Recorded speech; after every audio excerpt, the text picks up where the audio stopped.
नमस्कार दोस्तों, आपका स्वागत है मेरे चैनल एनसीईआरटी हिंदी ट्यूटर पे। तो आज हम पढ़ेंगे अध्याय 5 चित्रकूट में भरत, जो कि अध्याय है। यह अध्याय कक्षा 6 की किताब बाल राम कथा से लिया गया है। आशा करता हूँ आपको यह वीडियो पसंद आए। अगर आपको वीडियो अच्छी लगे तो इसे लाइक और शेयर ज़रूर कीजिएगा और मेरे चैनल को सब्सक्राइब कीजिएगा। धन्यवाद। चलिए शुरू करते हैं। जय श्री राम। भरत केकय राज्य में थे, अपनी ननिहाल में। अयोध्या की घटनाओं से सर्वथा अनभिज्ञ, लेकिन वे चिंतित थे। उन्होंने एक सपना देखा था, पर उसका अर्थ पूरी तरह नहीं समझ पा रहे थे। संगी साथियों के साथ बातचीत में उन्होंने कहा, मैं नहीं जानता कि उसका अर्थ क्या है, पर सपने से मुझे डर लगने लगा है। मैंने देखा कि समुद्र सूख गया, चंद्रमा धरती पर गिर पड़े, वृक्ष सूख गए, एक राक्षसी पिता को खींचकर ले जा रही है। वे रथ पर बैठे हैं, रथ गधे खींच रहे हैं। जिस समय भरत मित्रों को अपना सपना सुना रहे थे, ठीक उसी समय अयोध्या के घुड़सवार दूत वहां पहुंचे। घुड़सवारों ने छोटा रास्ता चुना था जल्दी पहुंचने के लिए। भरत को संदेश मिला। वे तत्काल अयोध्या जाने के लिए तैयार हो गए। ननिहाल में भरत का मन नहीं लग रहा था, उचट गया था। वे अयोध्या पहुंचने को उतावले थे। केकय राज ने भरत को विदा किया, 100 रथों और सेना के साथ। उन्हें घुड़सवारों से अधिक समय लगा, लंबा रास्ता पकड़ना पड़ा। सेना और रथ खेतों से होकर नहीं जा सकते थे। वे 8 दिन बाद अयोध्या पहुंचे, नदी पर्वत लांघते, थके हुए और चिंतित। भरत ने अयोध्या नगरी को दूर से देखा। नगर उन्हें सामान्य नहीं लगा, बदला बदला सा था। अनिष्ट की आशंका उनके मन में और गहरी हो गई। यह मेरी अयोध्या नहीं है, क्या हो गया है इसे? उन्होंने पूछा। सड़कें सूनी हैं, बाग बगीचे उदास हैं, सब लोग कहाँ गए?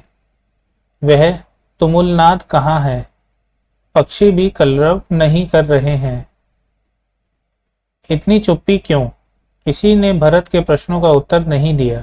नगर पहुंचते ही भरत सीधे राजभवन गए, महाराज दशरथ के प्रासाद की ओर। महाराज वहां नहीं थे। फिर वह कैकेयी के महल की ओर बढ़े। मां ने आगे बढ़कर पुत्र को गले लगा लिया, परंतु भरत की आंखें पिता को ढूंढ रही थीं। उन्होंने मां से पूछा, पुत्र, तुम्हारे पिता चले गए हैं। वहां जहां एक दिन हम सबको जाना है, उनका निधन हो गया। भरत यह सुनते ही शोक में डूब गए, पछाड़ खाकर गिर पड़े, विलाप करने लगे। मां कैकेयी ने उन्हें उठाया, ढांढस बंधाया, कहा, उठो पुत्र, यशस्वी कुमार शोक नहीं करते। तुम्हारा इस प्रकार दुखी होना उचित नहीं है। राजगुणों के विरुद्ध है, अपने को संभालो। क्या से क्या हो गया? भरत यह मानकर चल रहे थे कि पिता राज्य अभिषेक की तैयारियों में व्यस्त होंगे। सब कुछ उल्टा हो गया। उन्होंने मेरे लिए कोई संदेश दिया? भरत ने मां से पूछा। नहीं। अंतिम समय में उनके मुंह से केवल 3 शब्द निकले, हे राम, हे सीते, हे लक्ष्मण। तुम्हारे लिए कुछ नहीं कहा। भरत व्याकुल थे, विकलता बढ़ती ही जा रही थी। वह तुरंत राम के पास जाना चाहते थे। महाराज ने उन्हें वनवास दे दिया है, 14 वर्ष के लिए। सीता और लक्ष्मण भी राम के साथ गए हैं। कैकेयी ने भरत का मन पढ़ते हुए कहा। वह जानती थी कि भरत यहाँ से सीधे राम के पास ही जाएंगे, परंतु वनवास क्यों? भ्राता राम से कोई अपराध हुआ? राम ने कोई अपराध नहीं किया। महाराज ने उन्हें दंड भी नहीं दिया। इसके लिए मैंने महाराजा दशरथ से प्रार्थना की थी। मुझे तुम्हारे हित में यही उचित लगा। मैं तुम्हारा अहित नहीं देख सकती थी, कैकेयी ने कहा। वरदान की पूरी कथा सुनाते हुए उन्होंने कहा, उठो पुत्र, राजगद्दी संभालो। अयोध्या का निष्कंटक राज्य अब तुम्हारा है। भरत अपना क्रोध रोक नहीं सके, चीख पड़े, यह तुमने क्या किया माते? ऐसा अनर्थ, घोर अपराध, अपराधिनी हो तुम। वन तुम्हें जाना चाहिए था, राम को नहीं। मेरे लिए यह राज्य अर्थहीन है। पिता को खोकर, भाई से बिछड़कर नहीं चाहिए मुझे ऐसा राज्य। इस बीच मंत्रीगण और सभासद भी वहां आ गए। भरत बोलते रहे, तुमने पाप किया है माते, इतना साहस कहाँ से आया तुम में? किसने तुम्हारी बुद्धि भ्रष्ट की? उल्टा पाठ किसने पढ़ाया? यह अपराध अक्षम्य है। मैं राजपद नहीं ग्रहण करूंगा। तुमने ऐसा सोचा कैसे? सभासदों की ओर मुड़ते हुए भरत ने हाथ जोड़कर कहा, आप भी सुन ले। मेरी माँ ने जो किया है उसमें मेरा कोई हाथ नहीं है। मैं राम की सौगंध खाकर कहता हूँ, मैं राम के पास जाऊंगा, उन्हें मनाकर लाऊंगा, प्रार्थना करूंगा कि वे गद्दी संभाले, मैं दास बनकर रहूंगा। भरत बहुत उत्तेजित हो गए थे, स्वयं पर नियंत्रण नहीं रख सके। बोलते बोलते उनकी सांस उखड़ने लगी। वे चकराकर धरती पर गिर पड़े। सुध बुध लौटी तो भरत रानी कौशल्या के महल की ओर चल पड़े। उनसे लिपटकर बच्चों की तरह बिलख कर रोए। उनके चरणों में गिर पड़े। कौशल्या आहत थी। उन्होंने कहा, पुत्र, तुम्हारी मनोकामना पूरी हुई। तुम जो चाहते थे हो गया। राम अब जंगल में है। अयोध्या का राज्य तुम्हारा है। मुझे बस एक दुख है।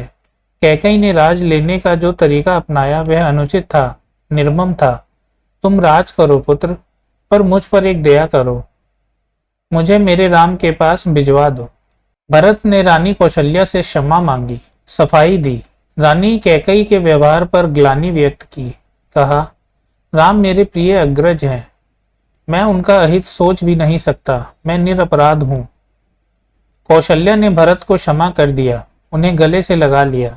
भरत सारी रात फूट फूट कर रोते रहे। सुबह तक शत्रुघ्न को पता चल गया था कि कैकेयी के कान किसने भरे। मंथरा अयोध्या के घटनाक्रम से घबरा गई थी, छिप गई। कुछ दिनों से उसे किसी ने नहीं देखा। भरत और शत्रुघ्न राम को वापस लाने पर मंत्रणा कर रहे थे। तभी शत्रुघ्न की दृष्टि बचकर निकलती मंथरा पर पड़ी। उन्होंने लपक कर उसके बाल पकड़ लिए, खींचते हुए भरत के सामने लाए। भरत को दासी की भूमिका बताई। शत्रुघ्न उसे जान से मार देने पर उद्यत थे। भरत ने बीच बचाव किया।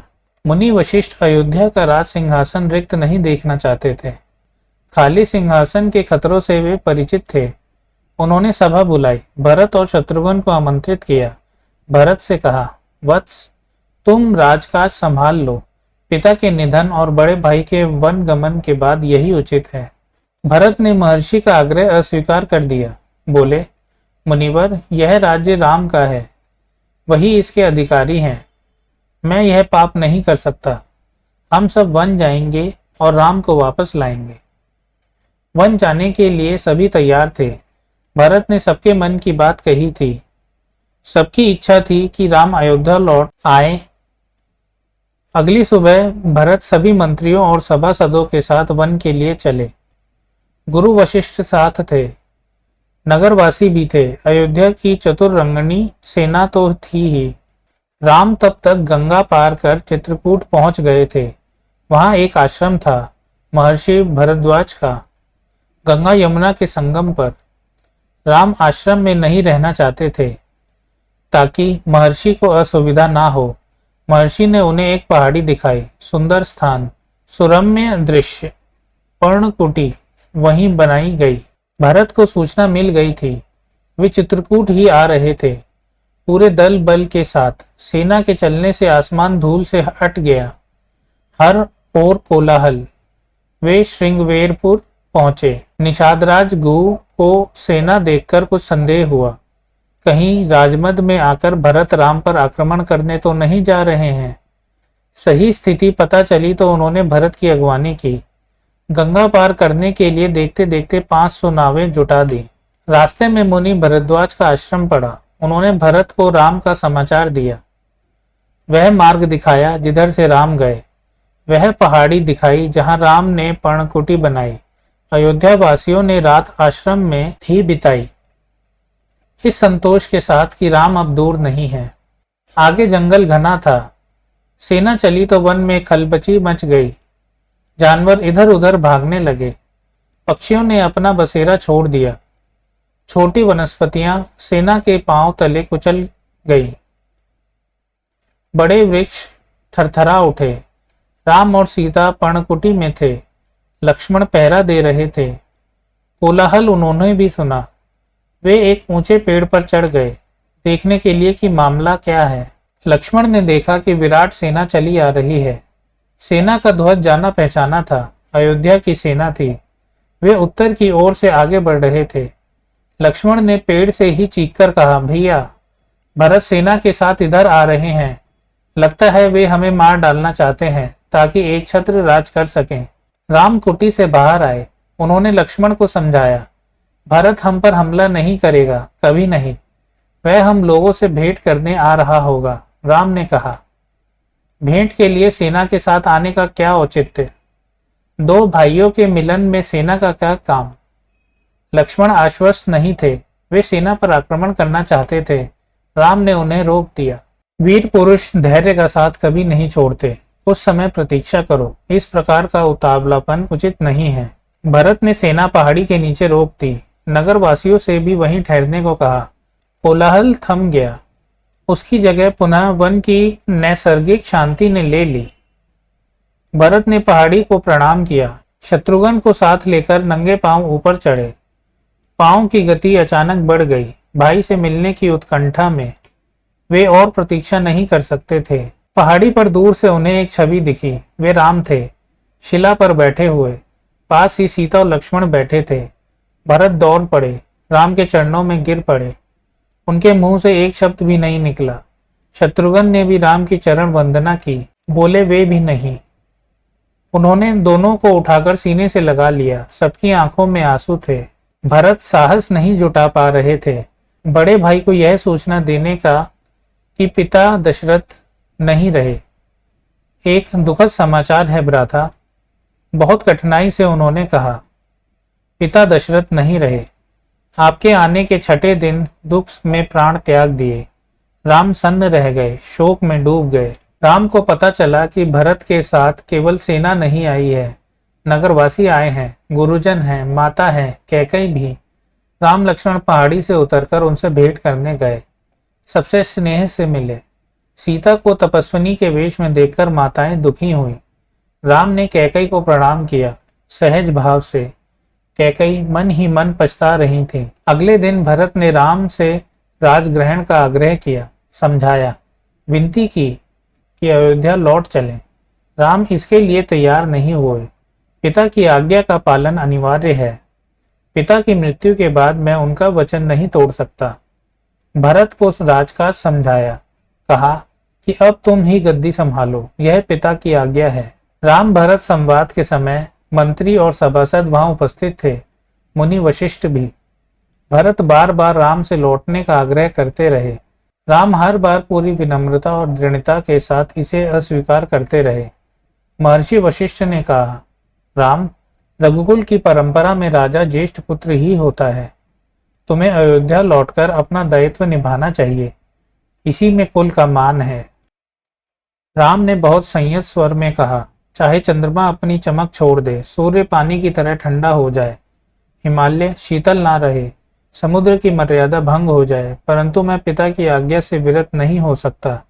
मैं उन्हीं की आज्ञा से वन आया हूँ। उन्हीं की आज्ञा से भरत को राजगद्दी संभालनी चाहिए।